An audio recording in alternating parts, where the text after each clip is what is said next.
Akan datang suatu hari rumah ini rata dengan tanah. Akan datang suatu hari semua yang dibangun oleh manusia hanya tinggal kenangan tanpa tanda. Ketika orang-orang kafir di Mekah bertanya kepada Nabi SAW, kalau bangunan hancur, wajar mereka melihat. Tapi bagaimana dengan gunung-gunung? Kalau kita ke Mekah, kita melihat Mekah penuh dengan gunung-gunung. Dan di negeri kita pun banyak gunung-gunung. Dan tempat yang kita sedang berada di dalamnya, ini tempat yang agak tinggi dibandingkan tadi masjid kita yang sholat subuh di sana. Mereka bertanya, wa yas'alunaka 'anil jibal. Bagaimana ceritanya gunung-gunung itu? Faqul yansifuha rabbi nasfa. Katakan kepada mereka, Tuhanku akan menghancurkannya sehancur-hancurnya.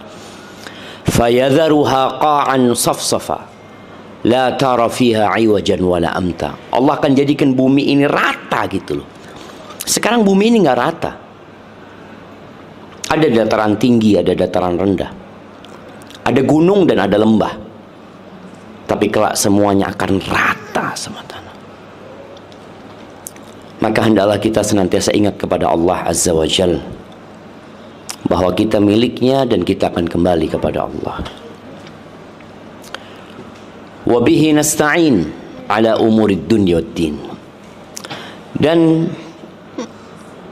kepada Allah kita meminta pertolongan dalam urusan-urusan dunia kita dan urusan agama kita.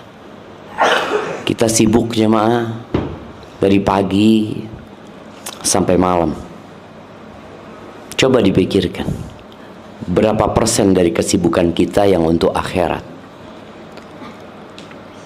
Kita sering mendapatkan wejangan agar menyeimbangkan antara dunia dan akhirat, katanya. Tapi buktinya dusta.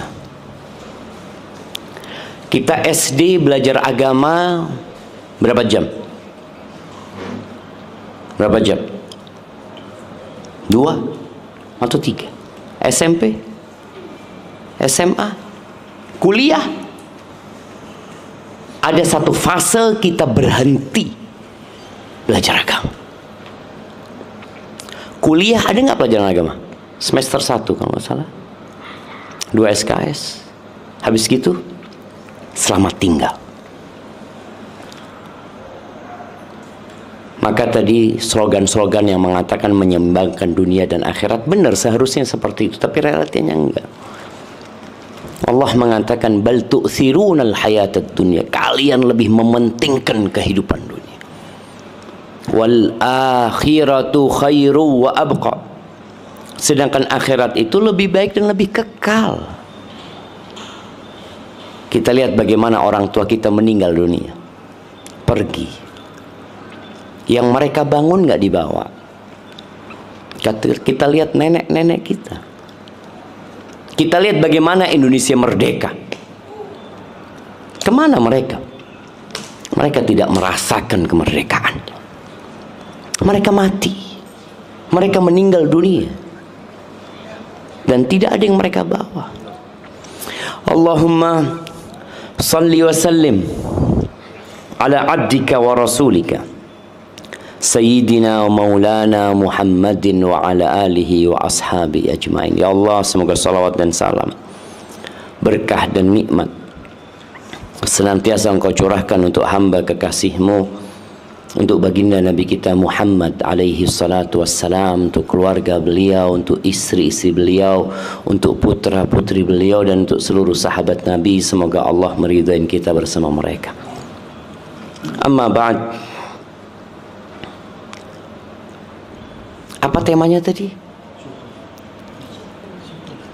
Syukur, bersyukur.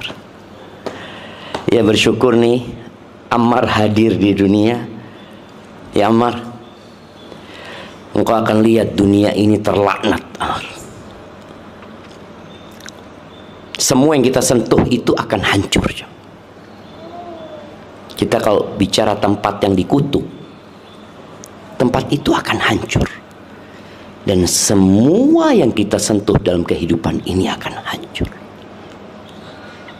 Tidak ada kesenangan di muka bumi ini kecuali dibalut dengan kesedihan. Tidak ada yang tertawa dari pagi sampai sore, kecuali mungkin di sore hari dia akan menangis.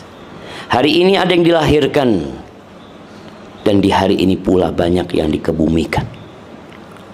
Itulah kehidupan. Bicara syukur, kita itu makhluk yang tidak pandai bersyukur. Tidak pandai bersyukur. Allah sudah membuat pernyataan di dalam Al-Quran Al-Azim. Allah mengatakan wa qalil. Qalil itu artinya apa? Sedikit. Wa qalilun min ibadiyas syakur. Sedikit dari hambaku yang pandai bersyukur. Yang ada dia terus ingin lebih. Dia ingin lebih, dia ingin lebih lagi. Jamaah rahimakumullah, sebuah surat pendek yang insya Allah semuanya menghafalnya kalau mau. Surat itu surat At-Takatsur, yang kalau kita baca terjemahannya artinya apa? Bermegah-megahan, berbanyak-banyakan. Allah Azza wa Jalla mengatakan Alhaakumut takatsur. Kalian itu dibuat lalai dengan bermegah-megahan, dengan banyak-banyakan harta, padahal nggak dibawa mati. Sampai Nabi alaihissalatu wasallam mengatakan yaqulu ibnu Adam, anaknya Adam ini, manusia ini berkata, mali, mali, mali, hartaku, hartaku, kata dia. Itu rumah milikku, itu usahaku, itu mobilku, itu tanahku. Dia nggak sadar bahwa dia nggak punya apa-apa, tapi merasa milikku, karena memang di dunia ini ada hak milik. Kalau rumah sertifikat SHM, kalau kendaraan BPKB. Yang antum bawa waktu naik kendaraan apa? STNK. Yang dibutuhkan oleh manusia apa sebenarnya? STNK. Untuk jalan aja gitu loh. Ada orang bawa BPKB di mobilnya? Nggak ada. Dia mau tunjukin sama orang ini mobilku? Nggak ada. Dia pakai, orang lihat, dia sudah milik dia seperti itu. Tapi ada dalam hati itu suka memiliki, padahal tidak memiliki apa-apa. Makanya ketika Nabi alaihissalatu menjelaskan yaqulu ibnu Adam mali mali, anaknya Adam mengatakan hartaku, milikku, milikku, walaysa laka min malik. Nabi menegaskan, dan tidaklah yang menjadi milikmu kecuali 3. Ma akalta fa'afnit. Siapa yang udah makan jagung? Oh, ana makan jagung tadi. Yang engkau makan kemudian dia akan musnah. Itu milikmu. Walaupun kita tahu jagung ini nggak ada SHM-nya, nggak ada. Tapi tadi kita makan, itu jadi milik kita, jemaah. Itu yang pertama. Yang kedua, malabistahu fa'ablik. Yang engkau kenakan, baju yang kau pakai sampai usang. Ada orang pakai baju sampai rusak, sampai nggak bisa dipakai. Itu milikmu. Itu hartamu.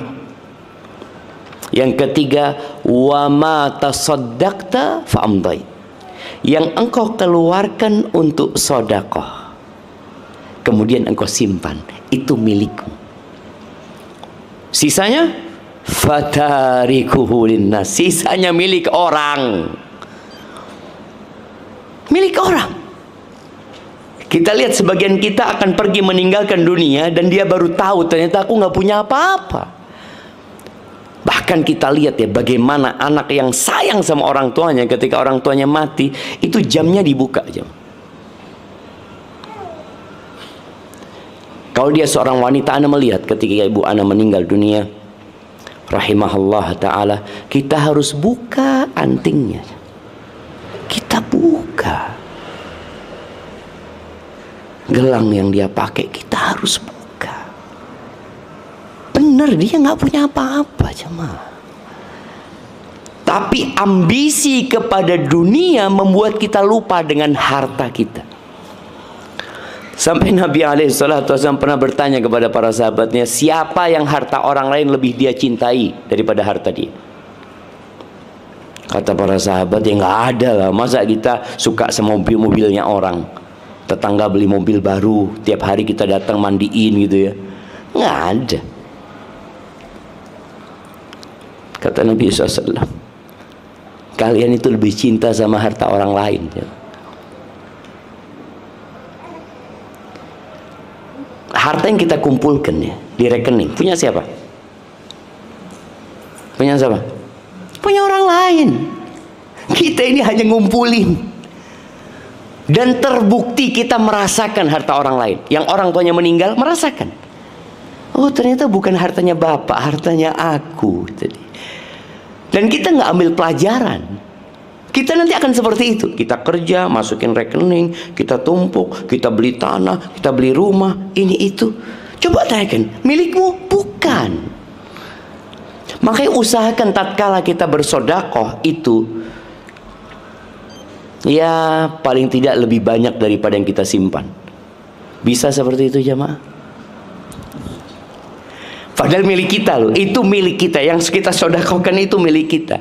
Dan kita tahu ya, pada hari kiamat akan ada hisab.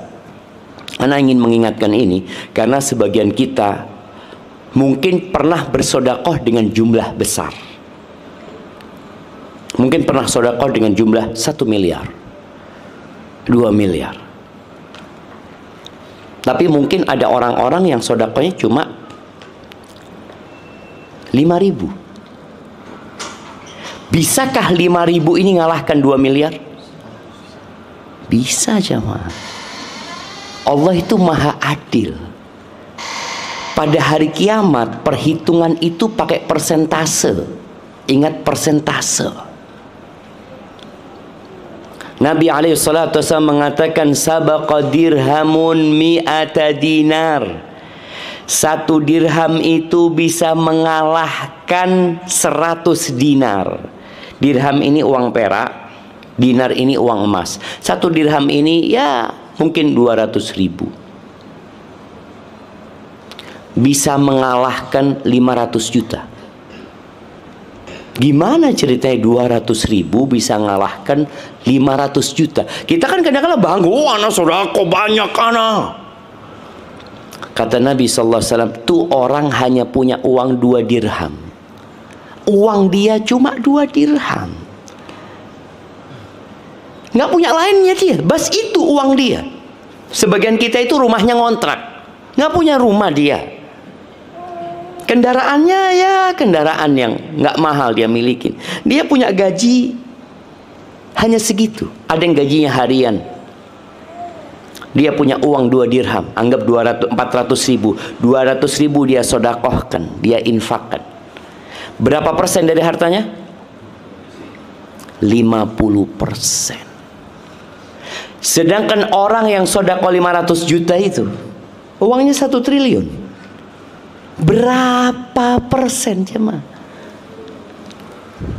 Jemaah, kalau 500 juta itu berapa persen dari 1 triliun? 0,050, nggak sampai 1%. Loh, enggak lah. 0,5. 1%-nya aja sudah. Wah, 1%-nya 10 M. 1%-nya itu 10 miliar. 1%. Dia ini 500 juta berarti 0,05%. Lebih banyak mana berarti sedekahnya saming 200.000 itu? 200.000 lebih banyak. Cuma kita kadang-kadang merasa sudah banyak, sudah sedikit. Jadi kalau sedekah itu bandingkan dengan yang ditinggal. Bukan dilihat nominal yang dikeluarin. tapi bandingkan dengan yang tersisa. Kita kadang kala ada kotak amal ngeluarin 100.000, seakan-akan banyak kan. Di sebelah kita cuma ngeluarin 2.000. Kita merasa Masya Allah 100.000. Ternyata yang 2.000 cuma punya duit, ya 2.000 itu dia, nggak punya lainnya. Terus gimana dia? Ya, ntar lagi kerja kata dia. Bismillah, rezeki ada dari Allah SWT. Maka kita perlu bermuhasabah tentang bagaimana kita memandang kepada dunia ini. Kita rakus dengan dunia yang tidak kita miliki dan kita tidak bawa mati. Rasul SAW pernah bertanya kepada Ad-Dhahhak, "Ya Dhahhak, ma ta'amuka?" Dhahhak, apa makananmu? Dia mengatakan al-lahm wal laban. Kata dia, makananku daging sama susu. Kenapa? Ya di Mekah nggak ada pertanian jemaah, nggak ada perkebunan. Jadi kalau yang bilang diet keto itu ya mereka memang ya nggak ada lainnya, ya bukan diet mereka. Kalau ada roti ya dia makan roti itu, cuma kan nggak selalu ada. Kata dia daging sama susu. Berarti ini orang kaya juga jemaah. Ila madza yasir. Terus itu daging sama susu jadi apa? Jadi apa jemaah? Itu Dhahhak nggak berani ngomong deh. Dia mengatakan ila ma qad alimtahu ya Rasulullah. Menjadi sesuatu yang kau sudah mengetahuinya ya Rasulullah. Lalu kata Nabi SAW, innallaha daraba mat'am ibn Adam mathalan lid dunya. Allah jadikan makanan manusia itu permisalan buat dunia. Permisalan buat dunia. Walaupun makanan itu dihiasi, ana nggak kebayang ya. Makanan itu dihiasi. Tapi sekarang ana bisa melihat bagaimana di restoran-restoran bintang 5 itu ya. Makanan itu dihias ya sama chefnya ya. Makannya cuma dikit jemaah, di model gini, model gini. Jadi apa nanti jemaah? Mau di model kayak apapun tetap jadi kotoran. Dan itu dunia jemaah. Terus nggak boleh kaya? Boleh kaya. Kata Nabi SAW, la ba'sa bil ghina, nggak apa-apa kaya itu nggak apa-apa. Tapi ada satu syarat. Apa syaratnya? Jemaah, apa syaratnya jadi orang kaya? Syaratnya takwa. Jadi pernah di Masjid Nabawi ini para sahabat ngomong urusan dunia, urusan fulus ya, ini itu. Belum ada Rasulullah SAW. Tahu-tahu Nabi keluar dari rumahnya. Mereka bertanya, ya Rasulullah, kita ini ngomong urusan kekayaan ini, kata dia. Kata Nabi SAW, la ba'sa bil ghina, nggak apa-apa kaya itu, limanittaqa, asalkan orang itu bertakwa. Sebagian kita ketika kaya ternyata semakin miskin. Apa yang menyebabkan dia semakin miskin? Ambisi. Ana dulu berpikir ya, orang kalau kaya itu enak hidupnya, ibadahnya lebih banyak. Mungkin dia bisa tiap hari hatam, baca 3 juz Al-Quran. Oh, dia nggak ngapa-ngapain, fulus sudah tinggal buka keran. Dia di masjid dari maghrib sampai isya, karena dia udah nggak mikirin fulus lagi gitu loh. Tapi ternyata harta ini punya efek samping. Kita tuh kalau beli obat berusaha untuk baca efek sampingnya. Pernah nggak kita baca efek sampingnya harta? Apa sih? Kalau aku punya fulus ini, kira-kira seperti apa bahayanya buat aku? Ternyata orang yang kaya itu merasa nggak butuh. Kalau nggak butuh sama orang, nggak apa-apa.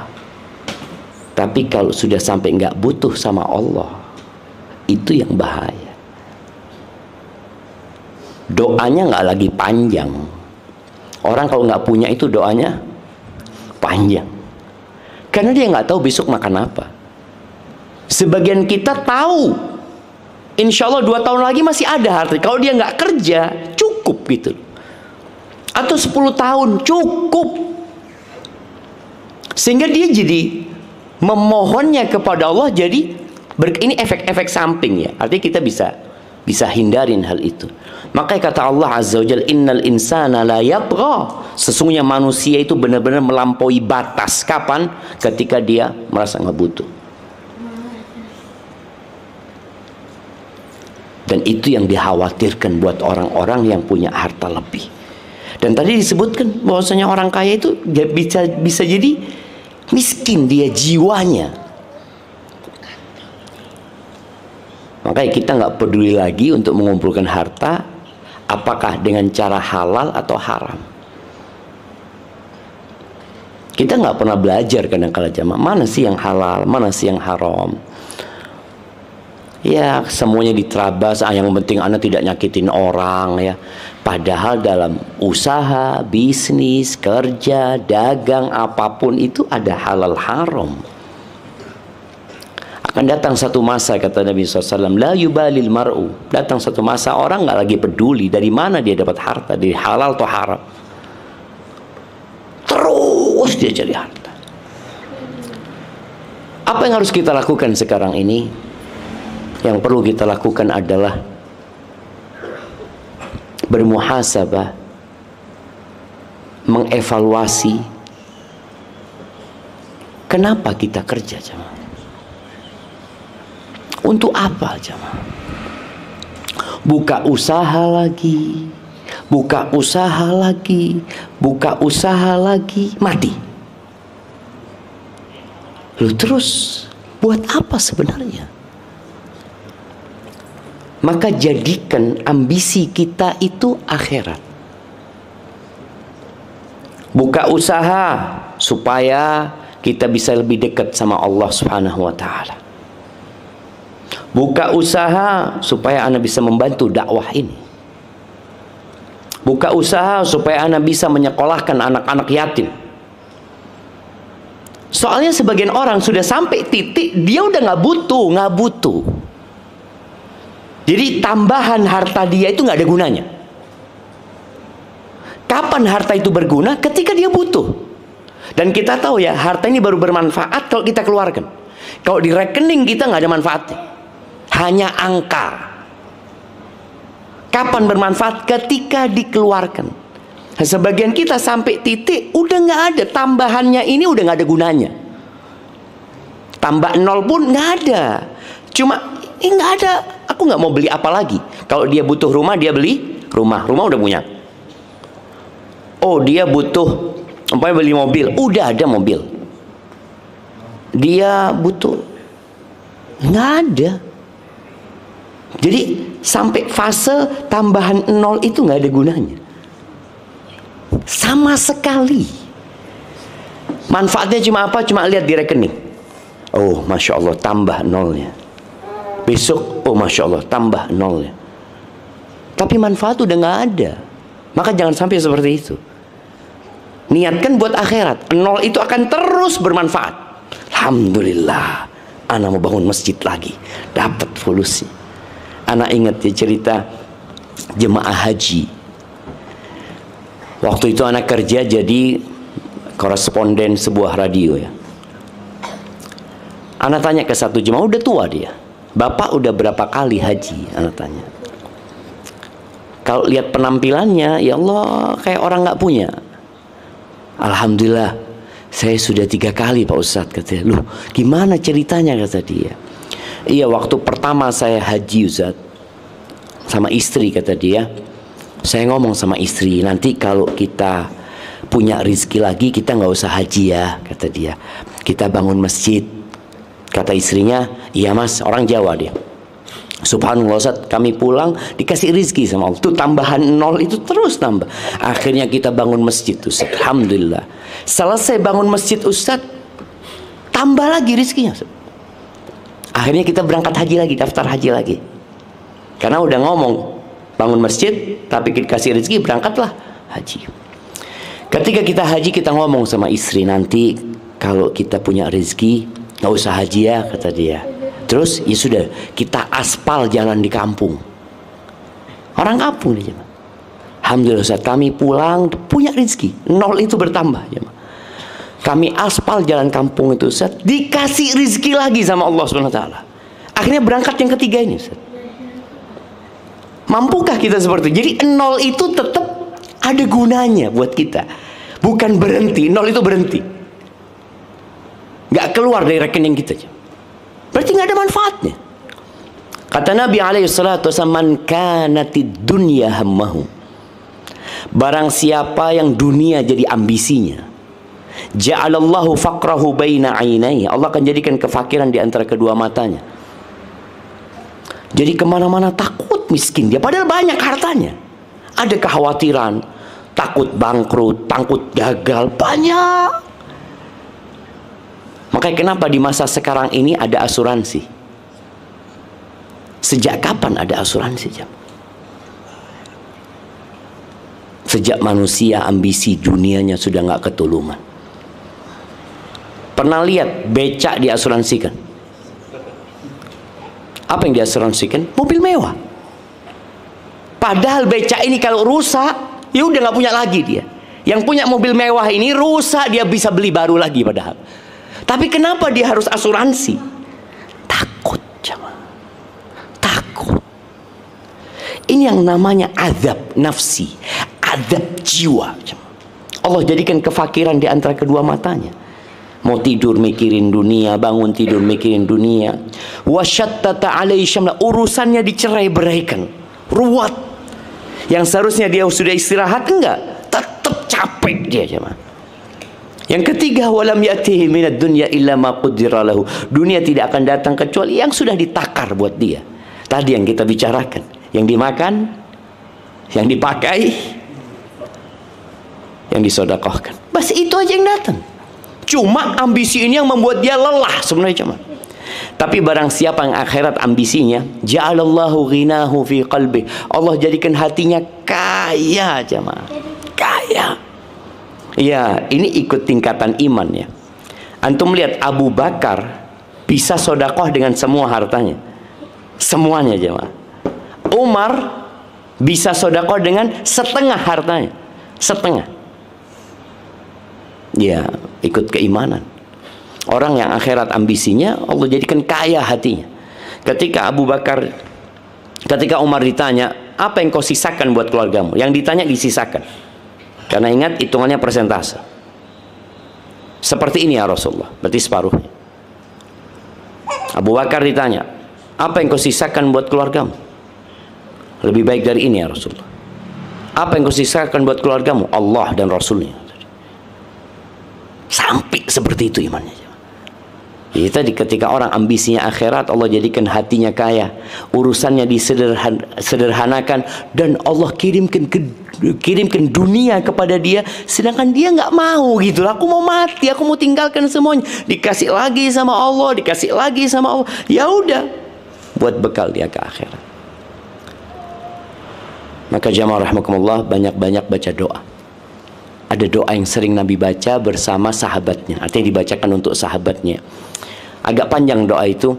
Di antara permintaan Nabi SAW, wala taj'alid dunya akbara hammina, jangan jadikan dunia itu ambisi kami yang paling besar. Jangan. Wala mablagha ilmina, jangan sampai jadi tujuan ilmu kami. Ilmu kami cuma belajar buat dunia, belajar buat dunia, belajar buat akhirat kita, jemaah. Itu yang bisa Anda sampaikan, kurang lebihnya mohon maaf.